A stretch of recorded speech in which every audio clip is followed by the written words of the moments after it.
Salut à mes étudiants, clients et à tous les nouveaux web spectateurs. Vidéo rapide aujourd'hui car on va faire un node très simple, le node dégradé ou gradient. Donc nouvelle substance, on va faire rapide, on n'a pas besoin de tout. Vous connaissez déjà la sauce. Gradient, dégradé.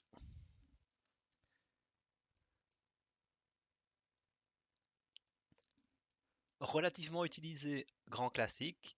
Gradient se trouve dans les patterns car c'est un pattern.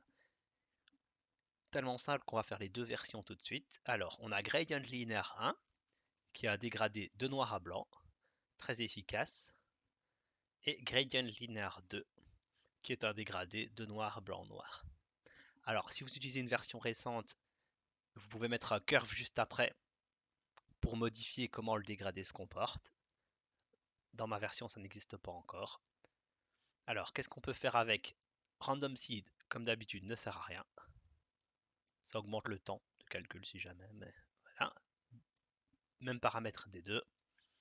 Par contre, on peut augmenter la répétition, donc le tiling, à plusieurs fois. Il le modifie sur la hauteur et je pense qu'il le répète sur le côté, mais c'est invisible parce qu'il n'y a pas de variation latérale. Donc voilà, c'est bien de connaître le nombre. Voilà. Pour faire un ensemble de câbles. Alors gradient peut être utilisé comme un masque entre deux couleurs. Si vous vous rappelez la vidéo sur le blend, on peut lui dire numéro 1 vers le haut, numéro 2 vers le bas. Je vais mettre deux couleurs pour vous montrer le coup classique.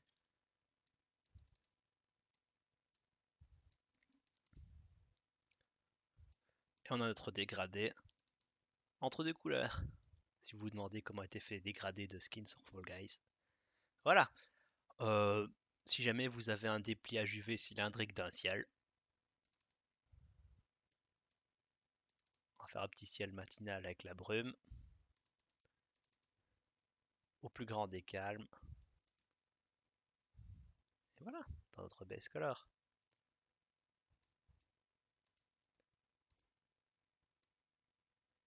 Et voilà, pas grand chose à dire de plus.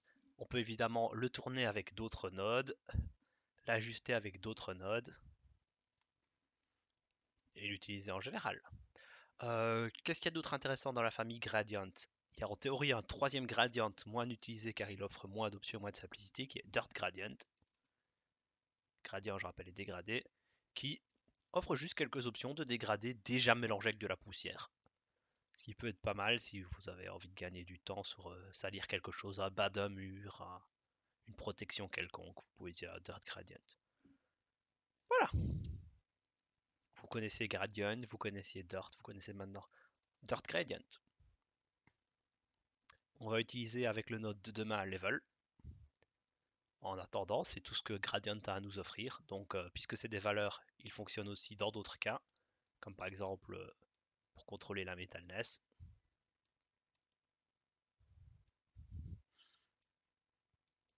La roughness. Voilà. On peut faire pas mal de choses avec Gradient. C'est plutôt quelque chose qu'on utilise de temps en temps, si comme ça. Alors, vu que c'est un node d'entrée et qu'on a souvent à des endroits aléatoires, si par exemple, ici, on a un gradient, deux effets qu'on est sûr de cet effet-ci, pour gagner de la place, on peut sélectionner nos nodes, appuyer sur la touche D pour les réduire et simplifier notre graphe. Bonne soirée ou bonne journée selon l'heure qu'il est, et à demain!